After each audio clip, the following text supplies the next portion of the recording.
Time for a physics problem. I like to start off like this a lot of times. You notice I'm always doing this. I probably shouldn't do that, or this, or this. I don't know. I just don't know how to start. I don't know what to do with my hands. Okay, but let's do the physics problem. Sorry, the door wouldn't shut.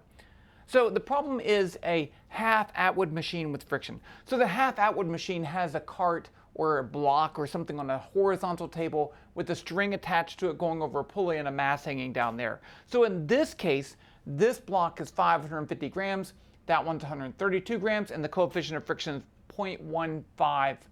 There's no units. So the question is, what's the acceleration? And I'm going to also calculate the tension of the string. So let's do both of those things.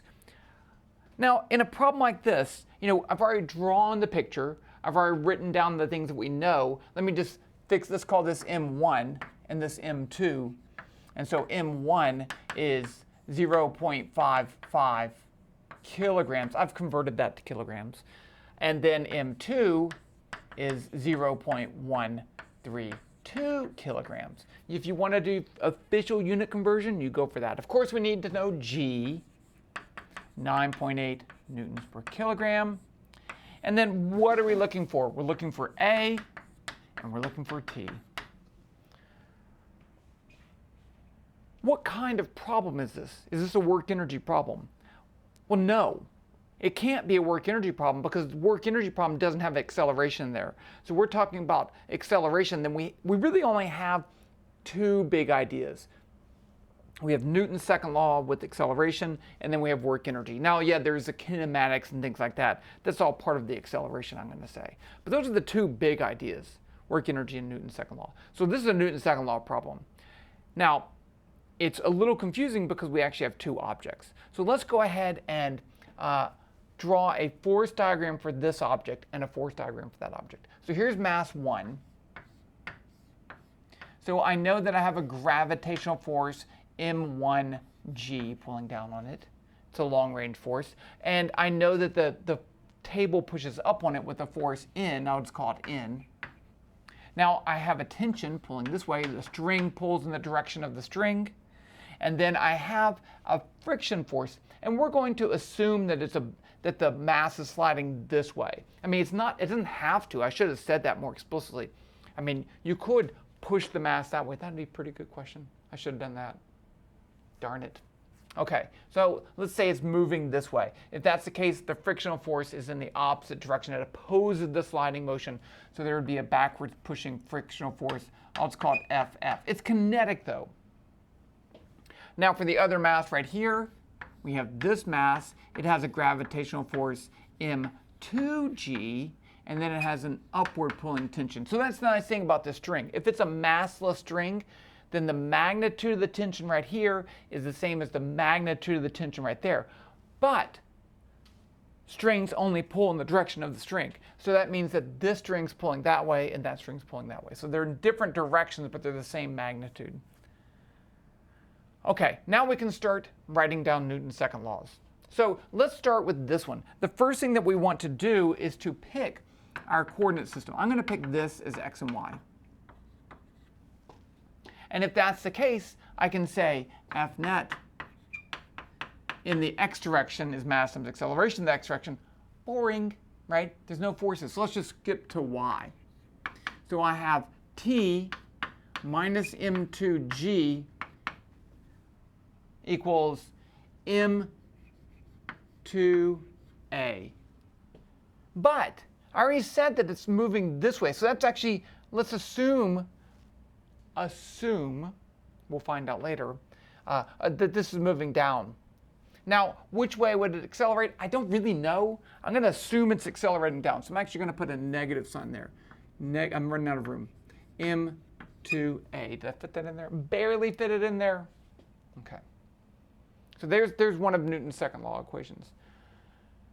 Let's go ahead, before we skip over here, let's go ahead and solve this equation for the thing that we don't, there's two things we don't know. I know M2 and I know G, but I don't know the acceleration and I don't know the tension. Okay, so let's just solve this for the tension. So I get T equals M2G minus M2A. And I'm going to put a box around that. Again, I don't know two of those things. I could put in numbers for the mass, but I don't really want to. Now let's go over here. Let's start off with the Newton's second law in the y direction. F net in the y direction is going to be equal to n minus m1g. Right? Those, I don't need to find components of vectors. Oh, that's my x and that's my y. And that makes sense. Now, if this block stays on the surface of the thing, then its acceleration in the vertical direction is 0. So that has to be mass times 0. So let's just put mass times 0 is 0. Okay. Now let's write down our force equation, Newton's second law, in the x direction. F net x is going to be equal to the tension pulling that way, friction's back this way, minus the friction force, and that's going to be equal to m1 times a. Now, notice that because I assumed that one was accelerating in the negative y direction, the way the string is, this one has to accelerate that way. If this accelerated that way and that was down, the string would stretch and break, and that just doesn't happen. They're perfect, unstretchable, massless strings. You can get them on Amazon. Link below to my affiliate link. I'm just kidding, that's not true. You can't get them. So here I don't know friction, I don't know tension, I don't know the acceleration, I don't know the normal force. It seems like it's impossible, but it's not. Let's just go ahead, if we can solve this for n, not too difficult. And again, be careful. The normal force is equal to the weight of that object in this case. That's not always the case, right? It depends on the situation. So you really gotta draw that out. Now over here, I can use our model for friction. I can say the frictional force, the magnitude, is the coefficient of friction times the normal force. Remember that if it's static friction, it's less than or equal to, but kinetic friction, it's equal to. Okay.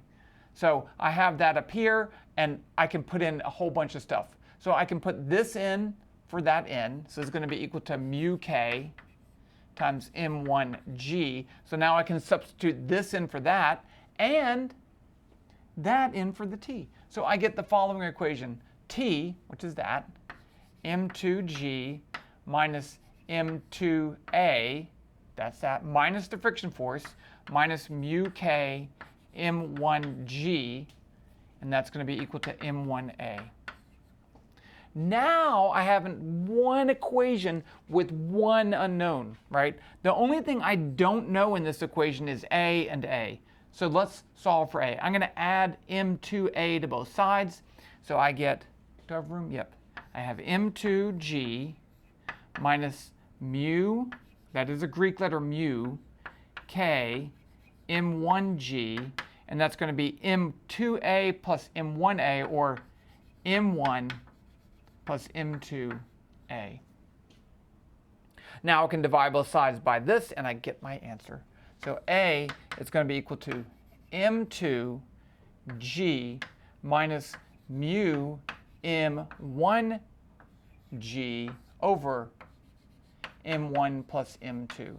And so you see right away that it's possible that I did something bad. It's possible. It's possible that if I didn't pick my numbers right, which I didn't even check, so we'll find out, that this number could be bigger than that, and it could give me a negative value.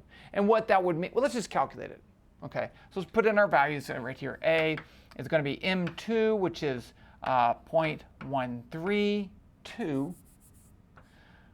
0.132 times 9.8 minus 0.15, yep, times that mass of 0.55 times 9.8. All of that over 0.132 plus 0.55. I left off the units because I didn't want to run out of room. So A equals, let's put it in our calculator.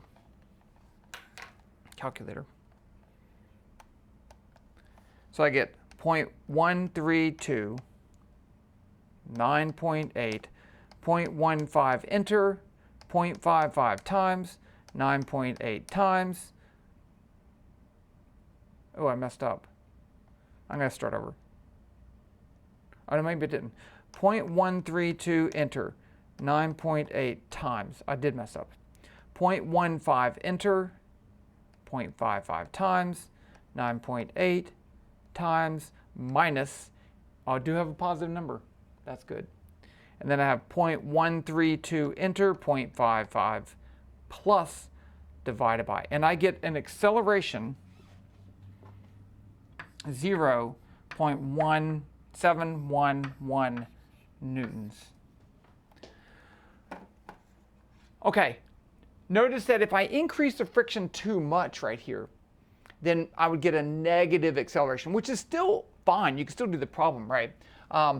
It would be moving this way but slowing down. So you'd have to push it, and it would slow down but move that way but accelerate that way. So that's okay. Now, what would happen if I push the block this way?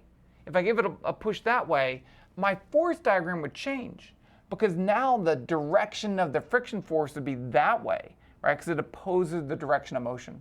So it'd be a different problem. But let's do the one last thing, and let's calculate that tension force right there. Now that I know the acceleration, this is going to be 0.132 times 9.8 minus 0.711, right? I factored out the mass. And let's put that in our calculator. And then I want to say something about that. Okay, drop. Oh, why did I drop that? 0.132 enter, 9.8 enter, 0.711 minus times. And I get a tension of 1.2 newtons. Now, I like to calculate the tension because this is one of those problems that I remember making a mistake. I remember being an undergraduate physics student, and I made this mistake.